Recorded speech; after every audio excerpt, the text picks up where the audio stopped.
mga mare.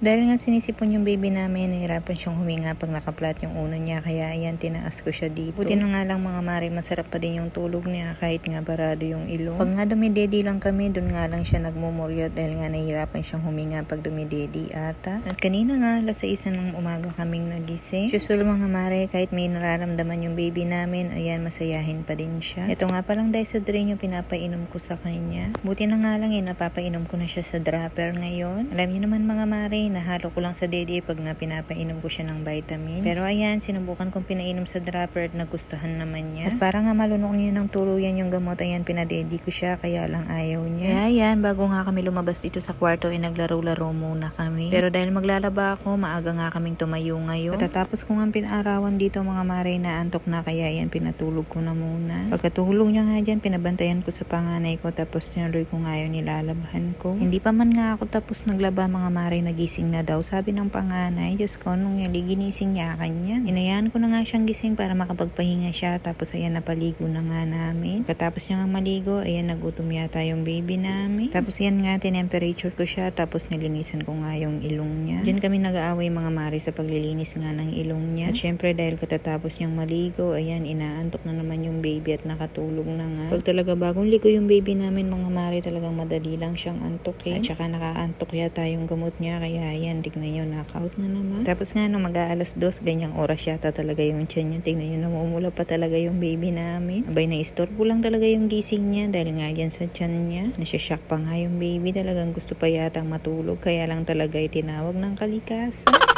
Tapos nga nung hapon, sinundo ng tita Pe ang mudra, kaya ayan, nandito siya sa amin. Nakakwento ko nga sa mudra na hindi ayaw na masyadong nakahiga ng baby na to. Gusto na nga niyang umuupo. Kaya ayan, pinalabas niya sa amin yung inarbor niyang walker. Sasakay niya daw si Dylan. Abay, tingnan niyo naman yung batay na tutumba-tumba pa. Kaya ang ginawa ng mudra, nilagyan niya ng 2 unan dito sa side, tapos meron pa dito sa sulok. Talagang rengapon eh. Itong si Dylan talaga ay ayaw na masyadong nakahiga. Talagang pag nilalagay ko siya sa stroller niya, gusto niya nga nakaupo. Natatakot nga ako sa kanya, baka mabalentuang siya dun sa stroller niya. Diyos ko, baka pulutin ko na lang siya dito sa sahig.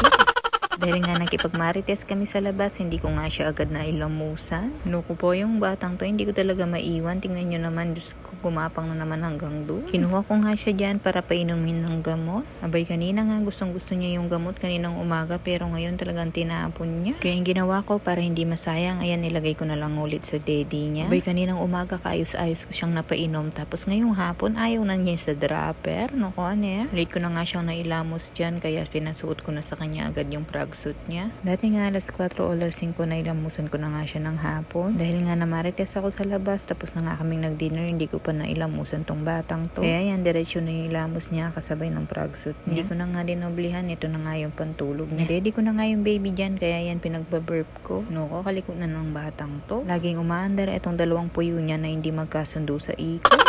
O siya mga mare.